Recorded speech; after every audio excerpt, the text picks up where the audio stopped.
परमात्मा कहते हैं कि तन दर सुखिया कोई न देखा, जो देखा सो दुखिया हो। और उदय अस्त की बात करे मन सबका किया विवेका हो। देखो निर्धन तो वैसे ही दुखी है, उसको तो सारे ही कष्ट उठाने पड़ते, भूख से भी परेशान, कपड़े वस्त्र मकान भी नहीं। तो परमात्मा कहते हैं तन धर सुखिया कोई ना देखा, जो देखा सो दुखिया हो। और उदय अस्त की बात करें कि ऐसे ऐसे राजा हो गए जिनका सूर्य अस्त हो और सूर्य उदय हो, वहाँ तक उसका राज हो, यानी पूरी पृथ्वी का शासक भी मैंने देख लिया।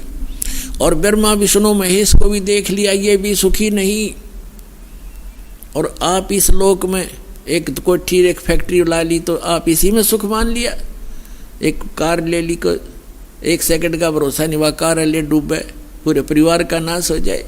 तो बिना ज्ञान के डले ढोरे थे पुण्यात्माओं, सौभाग्य आपका, आपका जन्म ऐसे समय में हुआ। धन्य आपके माता पिता जिनसे जन्म हुआ, आपका ऐसे समय में जन्म है और आपको ज्ञान हो रहा है। प्रमाण आपके सामने है, बच्चे से लेकर बूढ़े तक आज शिक्षित है। और आसानी से परमात्मा ने ऐसे इंस्ट्रूमेंट बनवा दिए। ये मैन माइंड नहीं है, ये गॉड गिवन माइंड से बनवाए गए हैं, ताकि अपने बच्चों को घर बैठे वो संदेश पहुंचा सके और प्रमाणित कर सके, सब सदग्रंथों से आप परिचित हो सके। तो जो प्रसंग चल रहा है वहीं आते हम।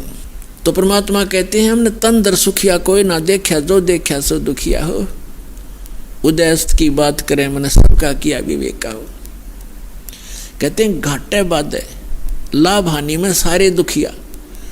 लाभ हो गया किसी को, मान ले 2 लाख रुपए मिल गए कितने किसी सौदे में, उसको कैसी प्रेरणा करता है ये काल कि कोई ऐसा बिजनेस कर दूं, 5 लाख लेगा उधारे और 2 लाख वो 7 लाख ला कर बैठ जाएगा और उसमें हो जाएगा घाटा। वो 2 लाख भी गए, टेंशन नहीं होगी।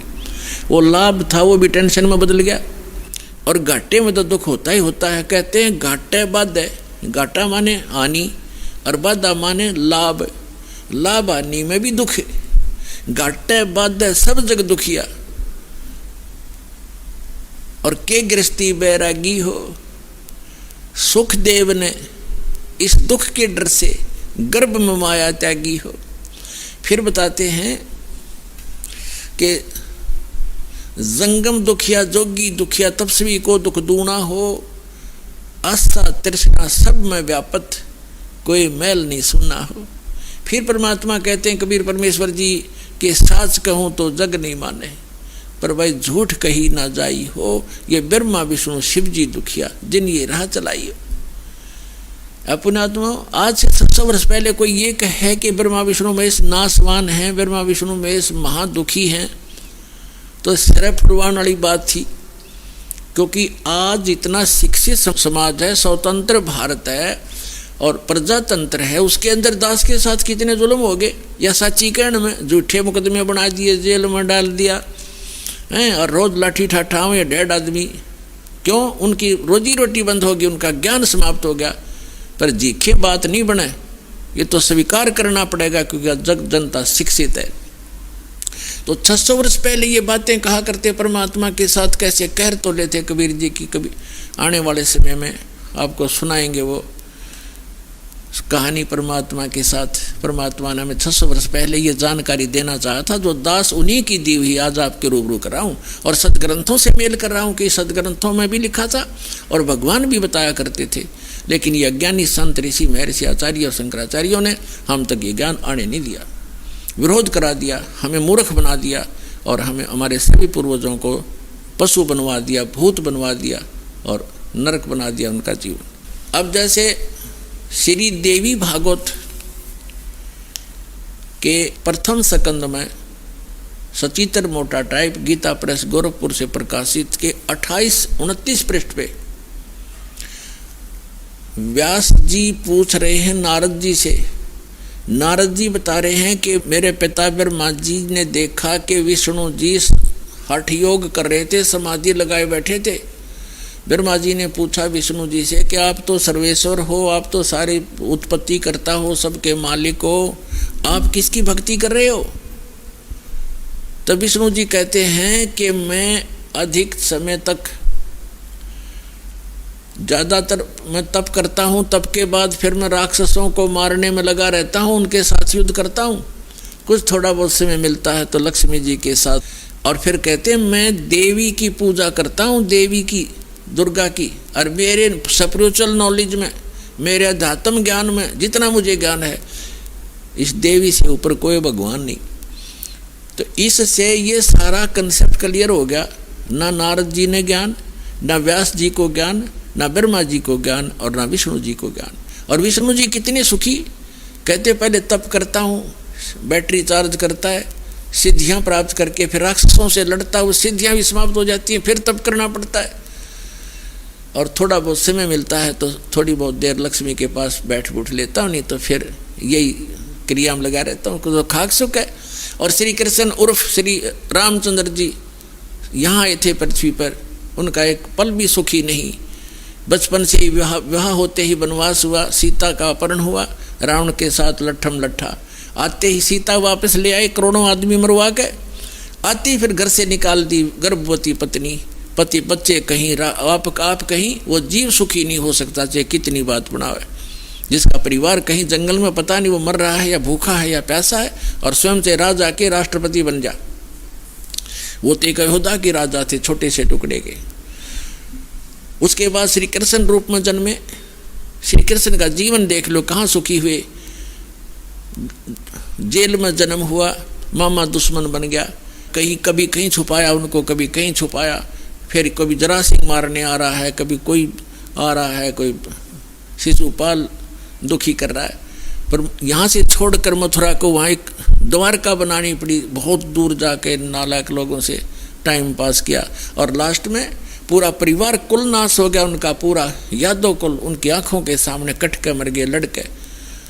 तो परमात्मा कहते हैं तुम बालक हो, इनकम्प्लीट स्पिरिचुअल नॉलेज, यानी little knowledge is the dangerous thing. तो आपको नीम हकीम गुरु मिले और ये लिटल नॉलेज प्राप्त था, आप इसी में संतुष्ट थे, क्योंकि विद्यार्थी तो टीचर के ज्ञान पर विश्वास ही करता है। आपके टीचर गलत थे। तो परमात्मा कबीर जी कहा करते कि साच कहूँ तो जग नीमन। शंकर भगवान की देख लो, आप कितने सुखी थे। पार्वती राजा दक्ष के हवन कुंड में जल कर मरगी, उसके अस्थि पिंजर को उठाकर भगवान शिव जी 10,000 वर्ष तक कंधे से लगाया, फिरता रहा, रोता रहा, बुरा हाल रहा। एक बार भस्मागिरी नाम का एक राक्षस दुष्ट भगवान शिव की भक्ति कर रहा था, उसी का दुश्मन बन गया और भस्म कड़ा मांग लिया उनसे, प्रतिज्ञाबद्ध वचनबद्ध करके प्रतिज्ञा करवा के, और फिर उन्हीं का दुश्मन बन गया। भगवान भाग रहे हैं, राक्षस पीछे पीछे भाग रहा है। तो परमात्मा कहते हैं आप जी इतने रंग गए इस अज्ञान के रंग में कि ये बात सुनकर भी प्रसन्न नहीं हो, आपने ये सुननी पड़ेगी। जय कल्याण चाहते हो, ये सुननी पड़ेगी। तो क्या बताते हैं भगवान के साच कहूँ तो जग नीमन, और झूठ कही ना जाई हो, और ब्रह्मा विष्णु शिव जी दुखिया जिन ये राह चलाई हो। फिर बताते हैं कि सुरपति दुखिया भूपति दुखिया, रंग दुखी व प्रीति हो, कहे कबीर और सब दुखिया, एक संत सुखी मन जीती हो। कहते हैं सुरपति, आप तो देखो निर्धन समझता है धनवान सुखी, धनी व्यक्ति सुखी होगा। अब धनी सोचता है कि ये राजा लोग सुखी होंगे, राजनेता सुखी होंगे। अब राजा लोग कहते हैं कि स्वर्ग में सुख होगा, यहां तो हम कति दुखी। स्वर्ग के देवता ये समझते हैं कि इंद्र सुखी है, हम तो इसके अधीन है, पराधीन, सुख सपने ही नाई। अब इंद्र सपने में भी सुख नहीं इंद्र को। इंद्र की ऐसी दुर्गति आप पुराणों पढ़ कर देखो। एक दुर्वासा नाम के ऋषि थे, उसने इंद्र को एक माला भेंट कर दी। इंद्र हाथी पर बैठा जा रहा था, इंद्र ने वो माला हाथ में ऊपर से ही पकड़ दी हाथी पर ही, और हाथी के आगे एक प्लेटफार्म सा होता है, काफ़ी चौड़ा स्थान हाथी का, वहाँ रख देते हैं। हाथी ने वो सूंड से पकड़कर माला और नीचे पटक दी।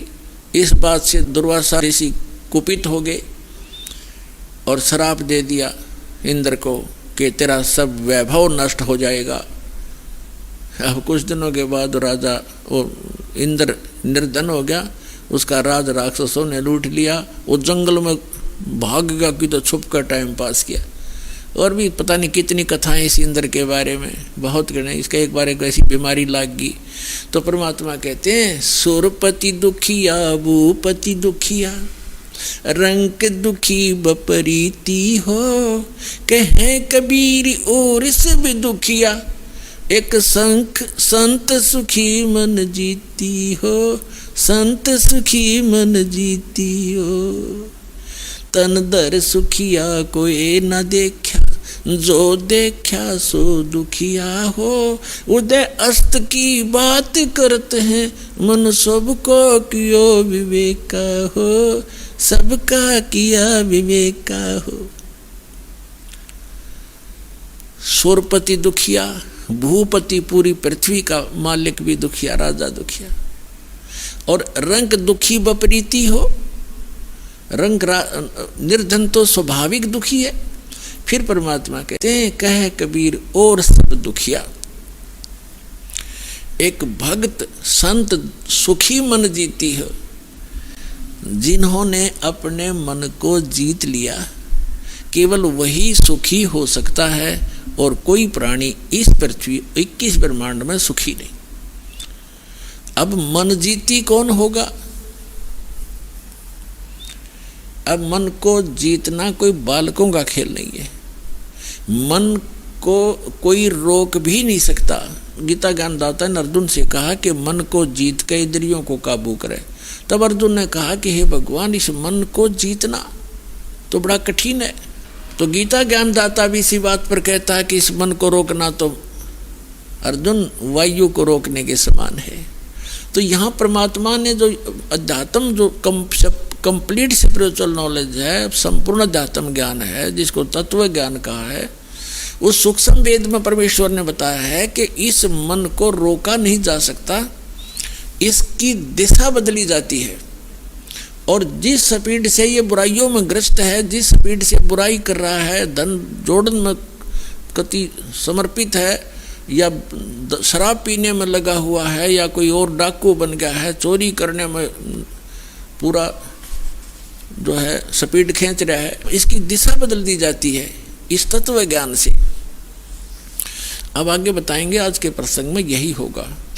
अब क्या प्रसंग चल रहा है कि 7वें अध्याय के 29वें श्लोक में कहा है कि इस तत्व ज्ञान से परिचित होने के उपरांत प्राणी केवल जरा और मरण से ही छूटने का प्रयत्न करता है, और वो तत्ब्रह्म से परिचित हो चुका है। 8वें अध्याय के प्रथम मंत्र में, गीता अध्याय नंबर 7 में केवल 30 मंत्र हैं। 29 में तो ये कहा है कि जो जरा और मरण से छूटने का प्रयत्न करते हैं, यानी वृद्ध अवस्था के डर से और मृत्यु के भय से, इस दुख से छूटने का जो प्रयत्न करते हैं, वो तत्ब्रह्म से परिचित है, सारे अध्यात्म से परिचित है और सभी कर्मों से परिचित है। 7वें अध्याय के 30वें मंत्र में सिर्फ इतना कहा है उस गीता ज्ञानदाता ने कि जो मेरे सत्य का ज्ञान रखते हैं वो मुझे ही जानते हैं और मुझे ही मानते हैं। फिर 8वें अध्याय के प्रथम मंत्र में अर्जुन ने प्रश्न किया कि हे भगवान, जो आपने 7वें अध्याय के 29वें श्लोक में जिस तत्ब्रह्म की जानकारी दी है कि उसको जानने के पश्चात ये साधक केवल जरा और मरण से छूटने का प्रयत्न करते हैं, यहाँ की किसी वस्तु की डिमांड नहीं रखते, तो किम तत्ब्रह्म, वो तत्ब्रह्म क्या है?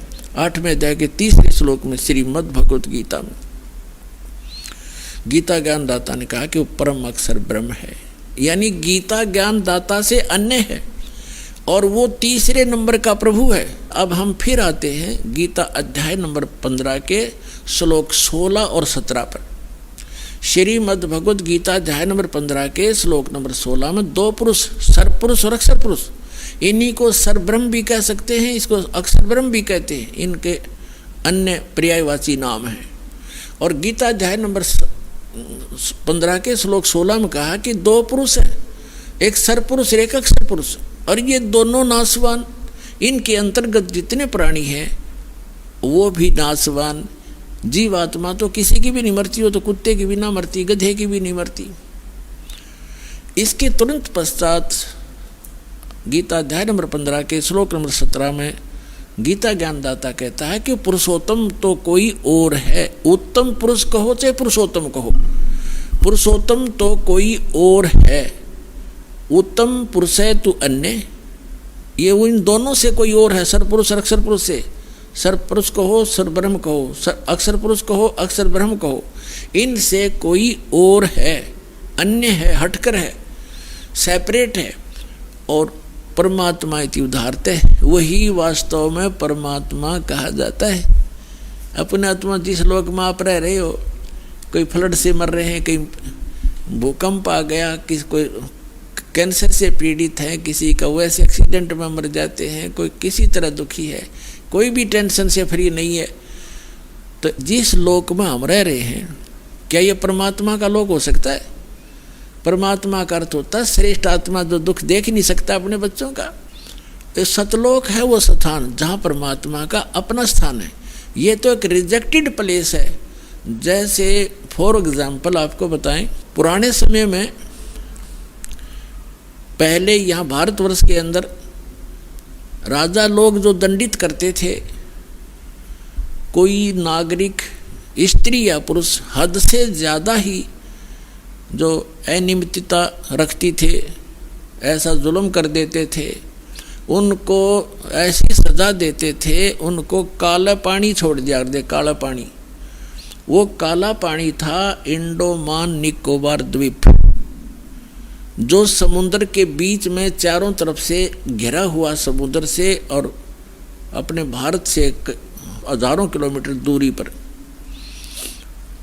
तो उसको वहाँ पर नौका से छोड़ाते थे और वापस आ जाते। तो फिर वो किसी तरह रहो वहाँ पर, वो पनिशमेंट प्लेस था, वो सज़ा का स्थान था। वहाँ ना कोई मकान था उनके लिए, ना खाने की व्यवस्था थी, थोड़ा बहुत जैसा भी वहाँ घास फूस उनको मिलता था वहाँ खाओ, ना कोई न्याय था वहाँ पर। कोई किसी ने पीटो, कोई किसी को किसी तरह दुखी करो, तगड़े हों वो उनको पीट छेत लें, जैसा जुल्म उनके साथ करो करते रहो। तो वो उसको काला पानी कहा करते, एक पनिशमेंट प्लेस था, वहाँ सज़ा का स्थान था। तो जो सतलोक है वो स्थान सुख में है, और वहाँ से जो गलती हमने की, हम यहाँ पड़ गया कि इस काला पानी में। आप यहाँ देख रहे हो, हमने अपने आप व्यवस्था बनाई है, ब्याह की व्यवस्था करी, ना गदर मचा हुआ था, तगड़ा है उसकी जिसकी लाठी उसकी भैंस, राजा है, चाहे किसी के साथ कितना बुरा हाल करो, किसी को तंग करो, किसी की बहन बेटियों की इज्जत लूटो, कोई कुछ नहीं कर सकता। और यहाँ मकान मकून हमने बना लिए ना, तो सिर फुटो, ओले पड़ो, सिर फोड़ दें, गर्मी सर्दी में दुख पाओ, थोड़ी बुद्धि अपना, तो हमने अपने झूपड़ी गाड़ लिए, मकान बना लिए, तो लोग ठीक नहीं है।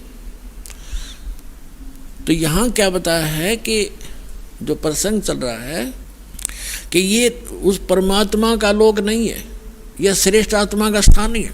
तो परमात्मा उसे कहते हैं जो केवल सुख दे और साथ में दुख दे, वो परमात्मा नहीं रहा, वो श्रेष्ठ नहीं रहा। अब यहाँ कहते हैं जैसा कर्म कोई गलती करता सजा तो भोगेगा। तो यह गलती करता क्यों है? हम गलती करने की आवश्यकता क्यों पड़ी हमने? हमारा ये शरीर ऐसा है और साथ में एक बैड एलिमेंट ये मन हमारे साथ है जो सारी गलती करवाता है, और फिर सजा आत्मा पाती है। आत्मा परमात्मा का अंश है, ये मन जो है इस काल का एजेंट है। तो हमने इस एजेंट को अपने काबू करना है, इसको समझाना है इस ज्ञान के माध्यम से। जैसे प्रसंग है कि कह कबीर और सब दुखिया एक संत सुखी मन जीती हो। तो प्रसंग जो चल रहा है, इस मन को कैसे जीतना है? इसको जीता नहीं जा सकता, इसकी हम दिशा डाइवर्ट करेंगे, इसको परिचित कराएंगे अच्छे और बुरे से। तो जो यहाँ हम कैसे करेंगे, जैसे अभी आपको बताया जाएगा। 15वें अध्याय के 17वें श्लोक में कहा है कि उत्तम पुरुषत्व अन्य परमात्मा इति उदाहरत, जिसको भगवान कहा जाता है कोई और परमात्मा है। 8वें अध्याय के 3 श्लोक में आपको प्रमाणित कर दिया। गीता ज्ञानदाता कहता है कि वो परम अक्षर ब्रह्म है, वो परम अक्षर ब्रह्म कहो, परम अक्षर पुरुष कहो, उसको हम सत्य पुरुष कहते हैं। परम अक्षर कहते हैं अविनाशी। 15वें अध्याय के 17वें श्लोक में श्रीमद् भगवद गीता में कहा कि उत्तम पुरुषत्वन्य परमात्मा इति उदाहरते ये लोग तरम अविश्य विवर्ती अव्यय ईश्वर है। अव्यय माने अविनाशी भगवान। तो परम अक्षर ब्रह्म का अर्थ होता है वास्तव में अविनाशी। हम उसे सत्य पुरुष कहते हैं संत लैंग्वेज में। परमात्मा ने जो ज्ञान बताया है वो अपनी ही महिमा आप ही बताई है कि वो सत्य पुरुष मैं हूँ। हम ही अलख अला हैं कुतुब गोस और पीर, गरीबदास खालिक धनी हमरा नाम कबीर। अपनी महिमा को बताने के लिए भगवान स्वयं ही आते हैं परमात्मा। और वो बार बार अपने आप को भगवान नहीं कहते, क्योंकि हमारी जो बुद्धि थी वो दूसरे रंग में रंगी हुई थी कि भगवान निराकार है, और यदि साकार है तो राम और श्री कृष्ण है और नहीं बस। इसलिए भगवान ने अपना परिचय भी दिया। जब हमारी कुछ देखा कि इनमें कुछ कड़वापन आता है, इनको अभी स्वीकार नहीं कर पा रहे हैं, तो फिर अपने आप को छुपा कर कहते हैं कि वो परमात्मा सतलोक में रहता है, वो सत्य पुरुष है, वो सारी सृष्टि का रचनहार है। वहाँ जाने के बाद मृत्यु नहीं होती और वहाँ कोई प्राणी दुखी नहीं है, वहाँ वृद्ध अवस्था नहीं है और वहाँ पर मृत्यु नहीं होती, आपका परिवार होगा। तो इसलिए वो अपनी महिमा को बताने के लिए भी अपने आप को छुपा कर ही कह रहा है। अब जो प्रसंग चल रहा है कि इस लोक में कोई प्राणी सुखी नहीं है और केवल एक मन को जीतने वाला ही सुखी हो सकता है।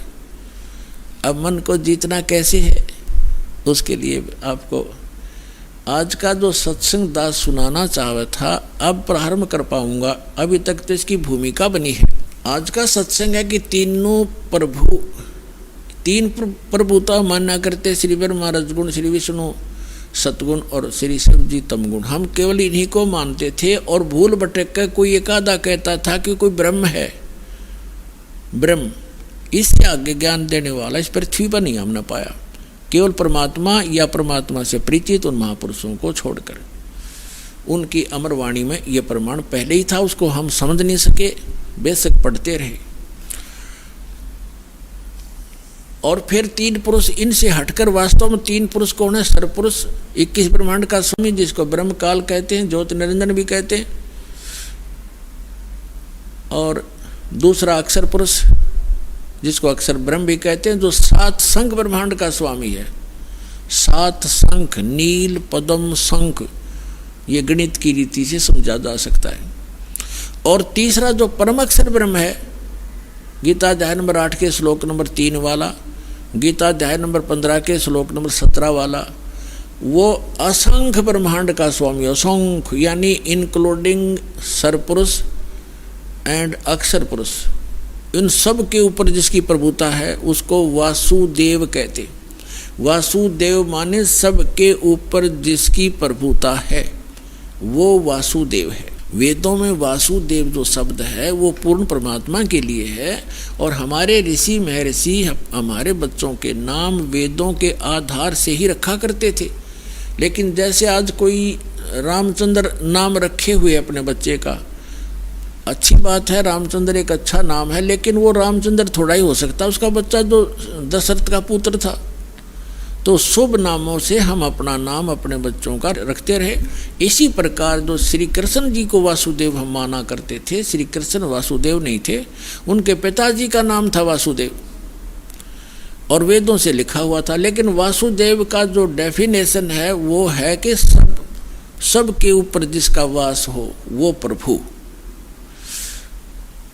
तो अब जो प्रसंग हम आपको सुनाने जा रहे हैं कि अब 3 पुरुष, तो ये हो गए सरपुरुष, अक्षर पुरुष और परम अक्षर पुरुष। सरब्रह्म, अक्षर ब्रह्म और परम अक्षर ब्रह्म, जिसको हम अक्षर ब्रह्म को हम कहते हैं कंप्लीट गॉड, परम अक्षर ब्रह्म को हम कहते हैं कंप्लीट गॉड, पूर्ण परमात्मा, सबका क्रिएटर, सबका उत्पत्ति करता, हम उसको सत्य पुरुष भी कहते हैं। और अन्य जो भगवान है वो नाशवान है। इस परम अक्षर ब्रह्म को छोड़कर सबकी जन्म मृत्यु होती है। उनके अंतर्गत जितने प्राणी हैं उनकी भी जन्म मृत्यु होती है। अब जिस लोक में हम रह रहे हैं ये महादुखदायी लोक है। यहाँ जन्म मृत्यु सदा बनी रहेगी और पुण्य से अच्छे पोस्ट प्राप्त हो जाएंगे, पाप से पशु पक्षी बन जाओगे और 84 लाख जन्म मरण का ये चक्र सदा बना रहेगा। जब तक हम उस परम अक्षर ब्रह्म की भक्ति, उनके द्वारा बताए गए कंप्लीट स्पिरिचुअल नॉलेज, संपूर्ण अध्यात्म ज्ञान, तत्व ज्ञान के आधार से नहीं करेंगे। हमारा वीडियो आपको पसंद आया तो लाइक करें, कमेंट करें, शेयर करें। भक्ति से भगवान तक चैनल को सब्सक्राइब अवश्य करें।